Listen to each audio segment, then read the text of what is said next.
He gets, yo, what's up, guys? Hope everybody's doing well. Welcome back. Aston Villa versus Manchester City, 2-1. I know a lot of y'all happy.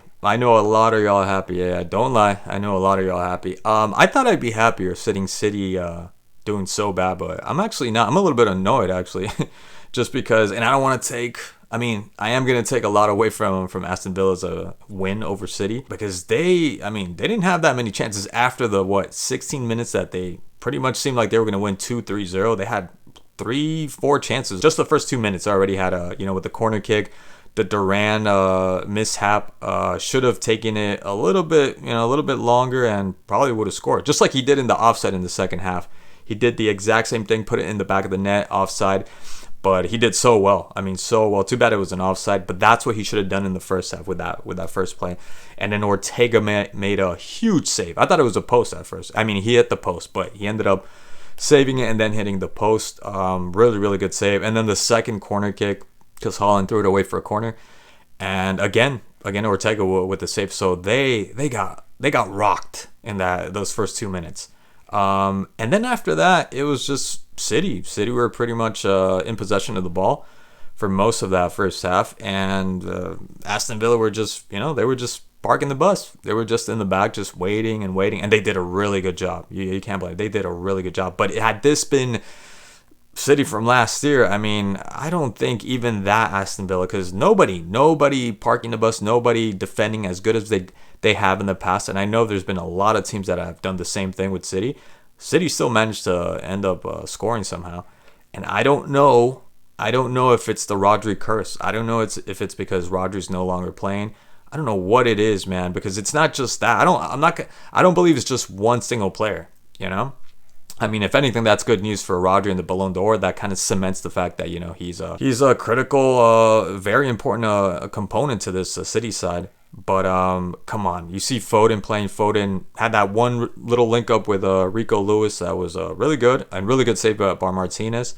And then after that, he had a shot right to, I think, Martinez, and that was it in the first half. Nothing else. And after that, he got some balls, was able to get through, penetrate the line, get past certain players, but nothing really that gave City the impression that they were gonna win. Far from that. If anything, I thought Grealish or Gvardiol were gonna score.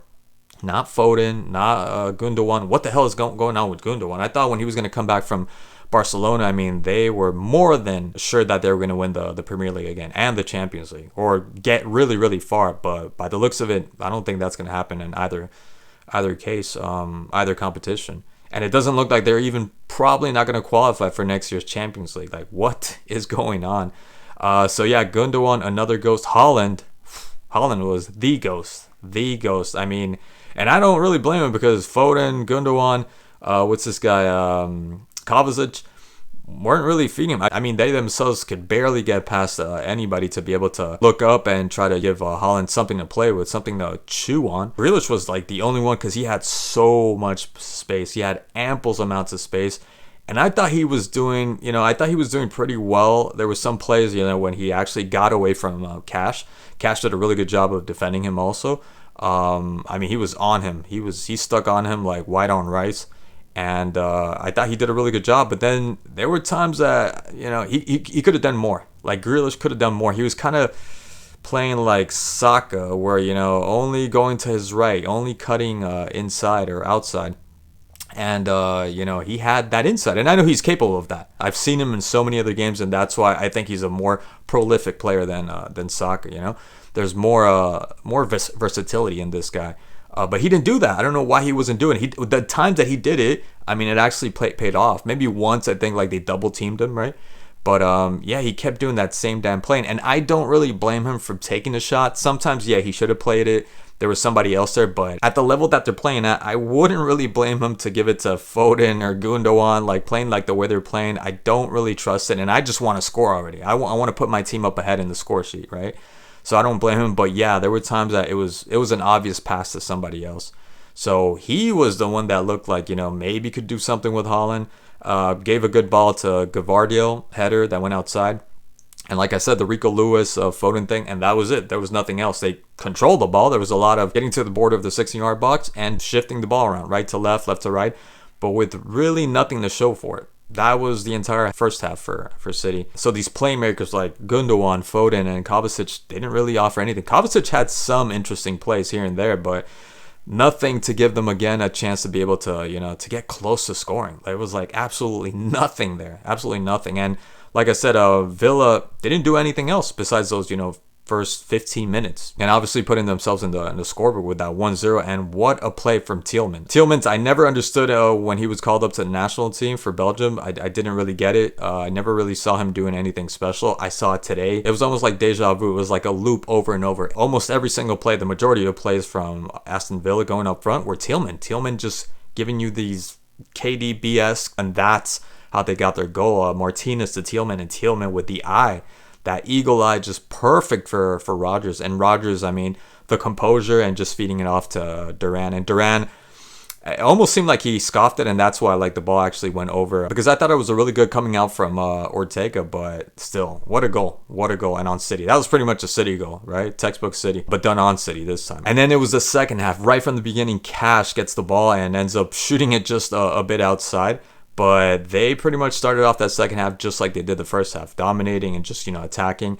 And then it was Villa. Villa had more control of the ball, more possession of the ball. And you saw a lot of Roger, a lot of Tielemans, a lot of Duran. McGinn too. That's another one I played I thought really, really good. And they made things a lot more difficult for City. That looked like they might be on the verge to scoring a goal themselves. This could have ended up just a 1-1 had Villa just played the same way that they were playing in the first half and just defended against City.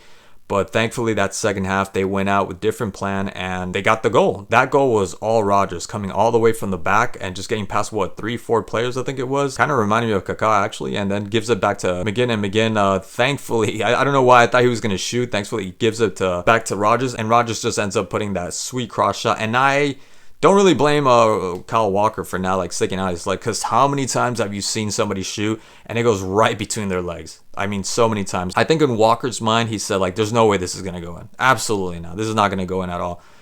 Just because of the angle. I think there were two players. It was Walker and somebody else in back of him. And ironically, that's actually what helps out with the shot, confusing the goalie. Really good game from Aston Villa. Well-deserved right before the Christmas break. Oh, and of course, how could I forget City's goal? City's goal finally came through a little mishap from Digne. I think he tripped over the ball.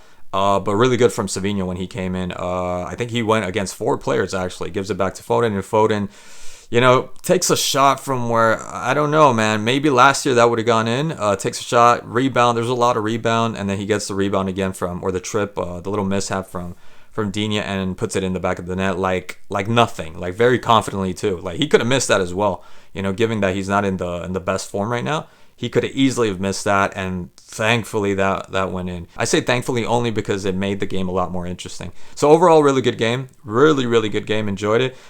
Didn't think I'd be watching Manchester City versus Aston Villa. Like I said, 6th place. We'll see what happens. The season's still long. A lot could happen. And looking forward to tomorrow's game with hopefully I can catch the Chelsea and Liverpool versus Tottenham. That should be good. That should be really good. That's all I got to say, guys. Thank you so much for watching, and I'll see you guys in the next one.